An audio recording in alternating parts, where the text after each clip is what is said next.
Morning sunlight flooded through the wide glass windows of the 50th floor office, where Michael Reynolds stood sipping a special Arabica coffee. From this height, he could take in the entire city of Boston, where he had built the Ambrosia coffee empire from scratch 15 years ago. Yet there was something different in his deep brown eyes today, a restlessness that couldn't be named. Michael, 45, was one of the few black CEOs to succeed in the US FB industry. With short, curly hair graying at the temples, a tall physique, and a calm demeanor, he exuded natural authority without saying much. On the wall of his office hung his Harvard MBA diploma and numerous outstanding entrepreneur awards. But perhaps his most cherished possession was a photograph with his late mother, the woman who had raised him in a poor Brooklyn neighborhood, instilling in him an unyielding belief in equality and respect. "Mr. Reynolds, the board meeting will begin in 15 minutes, came the voice of Diana, his personal assistant, through the internal intercom. "Thanks, Diana. I'll be there," Michael replied. His gaze still fixed on the city below, where more than 250 Ambrosia coffee shops were scattered, bright points in his business strategy.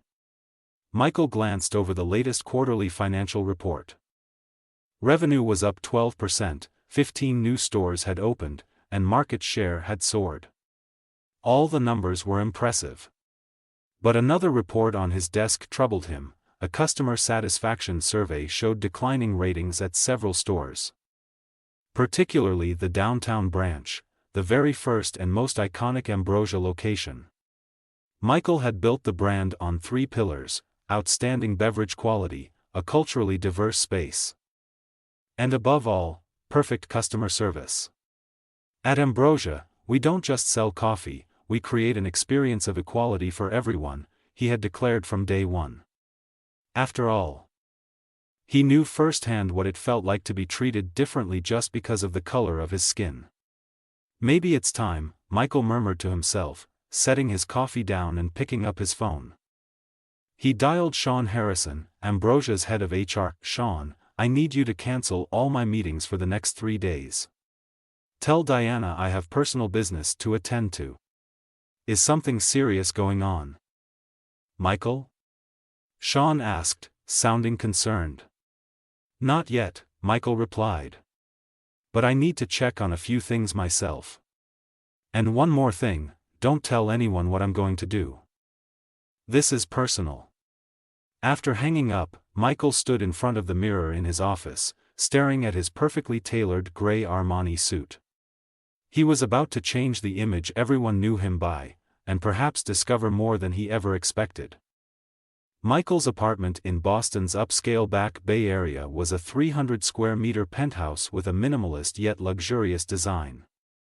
However, this morning, instead of heading to the office in his usual suit, he stood before his closet and looked into the far back, where he kept casual clothes he rarely wore. "Here we go," Michael muttered as he pulled out a pair of faded jeans, a simple black t-shirt, and a worn gray hoodie. He looked in the mirror, he was almost unrecognizable. Next, he put on thick-framed glasses and a baseball cap, and let the stubble from the past 2 days remain, every detail forming a very different Michael than anyone was used to seeing. No one will recognize the CEO of Ambrosia dressed like this, he thought, feeling a strange excitement he hadn't felt in a long time. Michael drove an old Honda Civic borrowed from the building security guard, who was more than happy to lend it when he heard about the secret outing plan. He navigated through Boston's familiar streets, feeling as if he had stepped into a parallel reality, no longer the powerful CEO, but just an ordinary man, anonymous among the bustling crowd. The closer he got to downtown, the faster his heart beat. He parked the car a short distance from Ambrosia's flagship store, deciding to walk the rest of the way to soak in the everyday pace of life. The Ambrosia store stood on a busy corner, featuring modern design with large glass windows and the brand's signature golden coffee bean logo. It was the first store he had ever opened, where he himself had brewed the very first cups of coffee, wiped down each table, and welcomed every customer. Before entering, Michael paused to observe. The store was crowded with a diverse range of patrons, professionals in sharp suits, college students with laptops and textbooks, curious tourists, and seniors enjoying a quiet morning. It was the quintessential Ambrosia, vibrant and inclusive. But did the service ethos still match what he had once set out to create? Michael took a deep breath and stepped inside. Feeling like he was entering his own domain but under an entirely different identity. The familiar aroma of freshly roasted coffee filled the space, blended with soft jazz music, Michael's personal playlist that played in all Ambrosia stores. He joined the line, trying to see everything through the eyes of an ordinary customer. The store was bustling during the morning rush, with 2 service counters running at full capacity. The one on the left was manned by a young barista with brown skin. He was quick, friendly, and smiled at every customer. The one on the right, where Michael was lined up, was handled by a blonde-haired woman who worked with impressive speed but seemed to lack enthusiasm. What's her name again? Michael tried to recall from the employee list. Amber Wilson, promoted to the morning shift supervisor 3 months ago. On paper, her performance reviews were good. Michael watched how Amber interacted with customers. She was warm and even called some customers by name, likely office regulars, and remembered their usual orders. For tourists, she was polite but curt. But what really made Michael frown was how she treated certain other customers, primarily people of color or those who looked less affluent. She seemed indifferent or sometimes even slightly annoyed with them. As Michael neared the counter, Amber began eyeing him, sizing up his plain clothing. She served the person behind him first, a young woman in a sleek business suit. "Excuse me." Michael spoke up, calmly. "I'm standing here." Amber glanced at him, looking irritated. "Sorry, I didn't see you," she said with a forced tone, clearly lying. "I'd like a double espresso and an almond croissant." Michael placed his order. Amber tapped into the register without looking at him. $17.50. Michael handed over a credit card, one that didn't bear the name Reynolds so he wouldn't be recognized. "Name?" Amber asked, still avoiding eye contact. "Michael," he replied, wondering if she realized it was the same name as her boss. But Amber simply wrote the name on the cup and motioned for him to stand aside to wait. Michael stood near the pickup area, watching the baristas in action. They were efficient but seemed stressed. There was no joking or camaraderie, nothing like the welcoming atmosphere he'd once tried so hard to build. When his drink finally came out, Michael was shocked to see it was a single espresso instead of the double he'd ordered, and there was no pastry. "I ordered a double espresso and a croissant," he told the barista. "The ticket only says a single espresso," the young barista replied, pointing at the monitor. "And no pastry." Michael glanced over at Amber, who was now serving another customer with a bright, obviously fake smile. She had deliberately punched in the wrong order for him. "Could you please check the receipt?" Michael asked, trying to keep his composure. The barista, his name tag read Marcus, nodded and checked. "Oh, you're right. There seems to be an error. I'll fix that for you right away." Marcus quickly made a fresh cup and handed Michael the correct pastry, tossing in a complimentary cookie. "Sorry for the mix-up. The cookie's on the house." He smiled sincerely. "Thank you, Marcus," Michael said, noticing a flicker of surprise on Marcus's face at being addressed by name. "You know my name?" Marcus asked. "From your name tag," Michael said with a smile. "How long have you been working here?" 6 months, sir," Marcus responded. "I'm doing this to help pay for college." Michael nodded and went to find a seat. From there, he had a full view of the store. And what he saw worried him more and more. Amber wasn't the only problem. There was a clear pattern in how employees interacted with different customers. White customers in professional attire got noticeably better service. Customers of color, especially those who looked working class or wore casual clothes, were met with impatience or even rudeness. Michael overheard a snippet of conversation between two employees at the counter. "Those people are here again," one female employee whispered. "Bet they'll sit all day with just one drink." "Using the free Wi-Fi," Amber replied, scoffing. Michael looked toward the group they were referring to, a group of students of color who had just walked in, probably from a nearby university. After 2 hours of observation, Michael had seen enough. He was preparing to leave when the front door opened, and in walked a woman he recognized immediately, Rebecca Chen, the store manager he had hired 3 years prior. She looked more tired than he remembered, but she still maintained a professional air. Rebecca went straight to the back office, not noticing Michael. A few minutes later, the door opened again. And Amber walked out looking disgruntled. Rebecca followed, appearing as if she had just had a tense conversation. Michael decided it was too soon to reveal himself. He needed to dig deeper into what was really happening in his flagship store. On the second day of his secret survey, Michael decided to visit the store in the afternoon, when Rebecca, the store manager, wasn't scheduled to work. He wanted to see how the staff behaved without direct supervision. This time, Michael altered his attire a bit. He wore a local university hoodie and baggy jeans to blend in as a grad student. He even carried an old laptop to complete the look. Upon entering, Michael noticed a different vibe. The tense morning rush was gone, replaced by a sense of carelessness. The staff chatted among themselves, occasionally glancing at their phones, while customers waited longer than necessary. Michael lined up at Amber's counter again, noticing she didn't recognize him from the previous day. He watched her closely, observing how she keyed in orders and interacted with her co-workers. "A large Americano," Michael requested.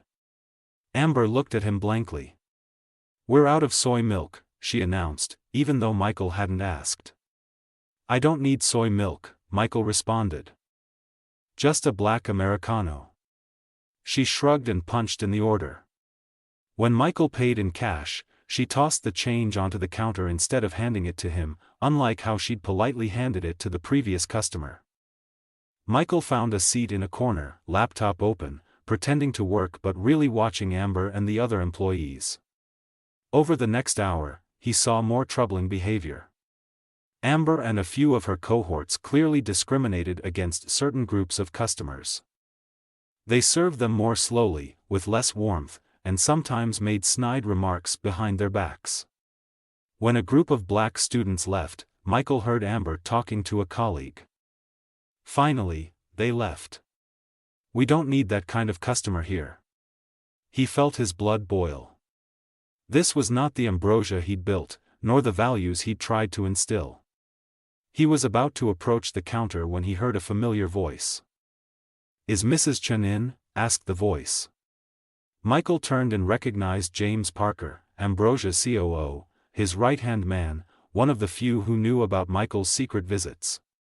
James wore his usual business suit, holding a folder of documents. Michael lowered his head, not wanting to be spotted, but he listened in. "She's not here today," Amber replied, her tone suddenly sweet and professional. "Is there anything I can help you with?" "No worries. I'll come back later," James said, then paused when he saw a young barista staring at him anxiously. "Something wrong, Marcus?" Marcus, the barista who'd helped Michael the day before, hesitated. "Mr. Parker, if you have a moment, could we talk?" James nodded, and the two stepped into a quiet corner of the store. Michael couldn't hear their conversation, but he noted James's serious expression and Marcus's anxious demeanor. After James left, Michael waited a bit longer before leaving himself. He needed to talk with both Rebecca and James, but not as a random customer. This time, he would do it as the CEO of Ambrosia. That evening, back at his apartment, Michael mulled over everything he'd witnessed. With a glass of bourbon in hand, he stood by the window looking out at Boston's sparkling skyline. His phone call with James earlier that afternoon had confirmed many of Michael's suspicions. "Marcus told me about the discriminatory behavior at the downtown store," James reported. "He said he tried to talk to Rebecca multiple times, but she seems to be intimidated by Amber and her crew." "Amber, how long has she worked with us?" Michael asked. 2 years. Promoted to shift supervisor 3 months ago when Emily left." Michael remembered. Emily, a model employee, had abruptly quit without explanation. Now things were beginning to add up. "Anything else Marcus said?" Michael pressed. "He mentioned that many regular customers have stopped coming. Especially students and residents of color in the area. They've moved on to other coffee shops. That explains why downtown sales are dropping even though foot traffic has risen," Michael sighed. "What's your plan?" "I need to speak with Rebecca first," Michael decided. "Tomorrow morning, have her come to my office at noon. Don't mention why." Now, staring at the city lights, Michael felt a mixture of disappointment and resolve. He opened a restaurant review app on his phone and searched for Ambrosia downtown. The comments he read made his heart sink. "Terrible service if you're not white. I felt unwelcome. Won't come back. Great coffee, but bad attitudes." But one review in particular caught his eye. "I used to be a regular at Ambrosia. I loved this brand and what it stood for: diversity, inclusivity, and great drinks. But lately, the downtown store has changed. As a black woman, I don't feel welcome anymore. I wonder if Michael Reynolds knows that the brand he built is being destroyed from within. This is no longer the Ambrosia I once knew and loved." Michael read it over and over, feeling both anger and gratitude for its honesty. He took another sip of bourbon, determined to be the voice for those who had been silenced at the store that bore his own vision. Michael's 50th floor office was the epitome of power and luxury: floor-to-ceiling windows, oak furnishings, and a view that spanned the city. But today, it was also a space where the truth would be laid bare. Rebecca Chen sat in a chair opposite Michael's desk, her hands clasped, appearing tense. She had no idea why she'd been summoned by the CEO, and her anxiety was clear. "Thanks for coming in." "Rebecca," Michael began, his voice calm but serious. "I want to talk to you about the downtown store." Rebecca swallowed hard. "Is there a problem, Mr. Reynolds?" Michael was silent for a moment, studying her expression. "Are you satisfied with how your store is operating?"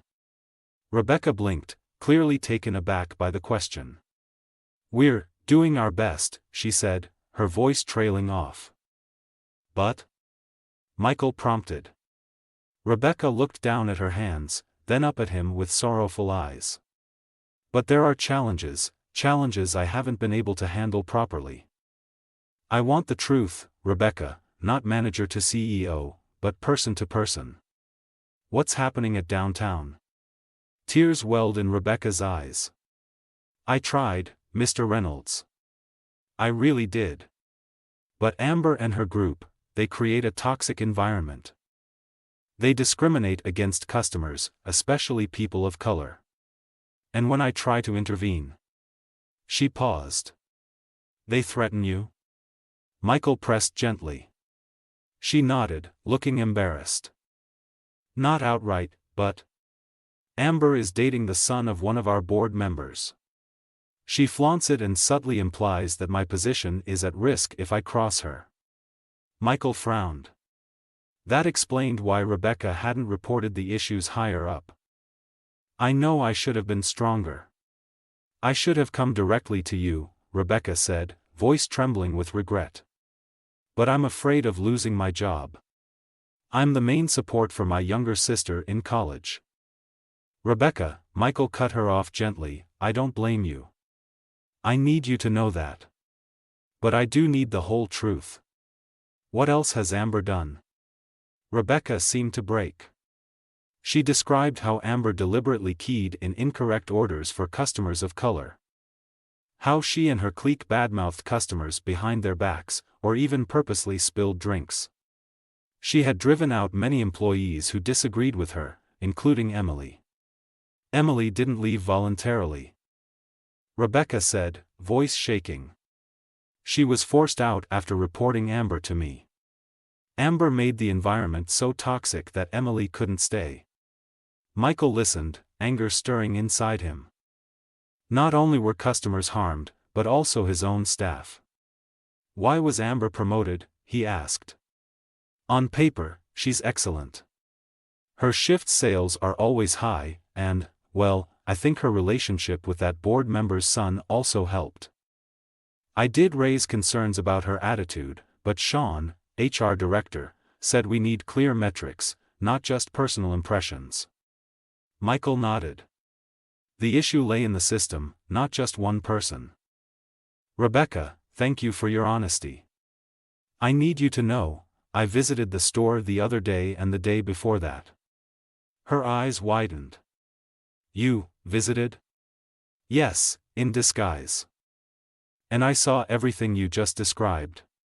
I want you to know this isn't your fault. This is my responsibility as the head of the company. I will fix it.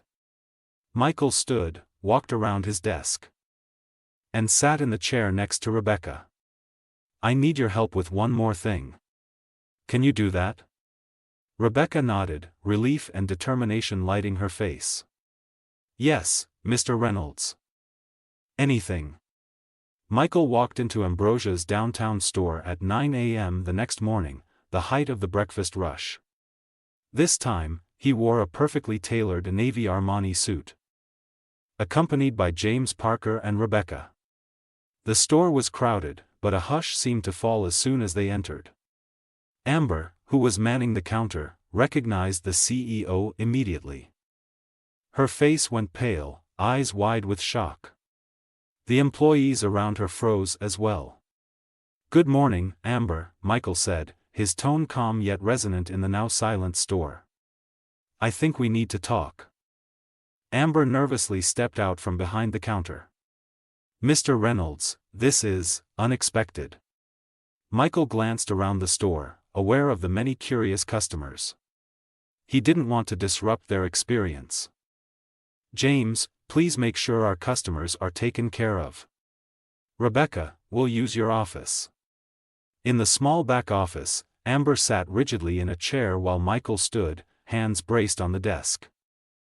Do you know why I'm here? He asked, his voice controlled and grave. I'm not sure, she faltered. Really? Let me help you remember. He took out his phone and played a security camera clip.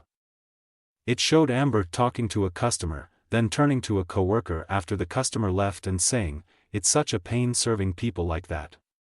They don't belong here." Amber gaped wordlessly. Or maybe this scene will jog your memory.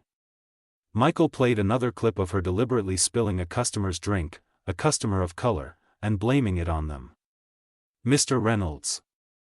I can explain, Amber started, but Michael raised a hand to stop her.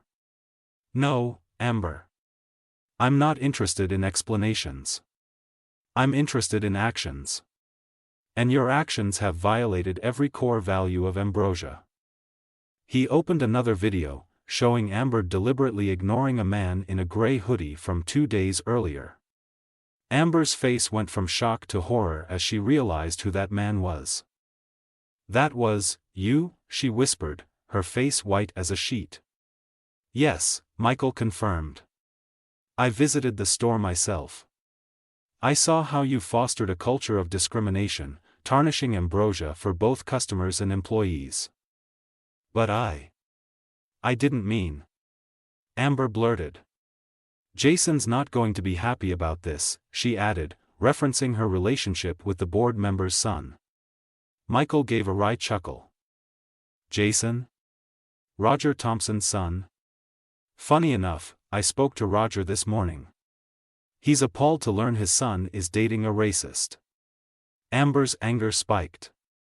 I'm not racist. Some customers fit the Ambrosia image better than others. And who decides that? You? Or me, the person who built this company from nothing, with a vision of a place where everyone is welcome? Michael paused, reining in his anger. I know what it feels like to be refused service because of my race, Amber. I've lived with that feeling my whole life. I built Ambrosia so no one would ever feel that way when they walk into our stores.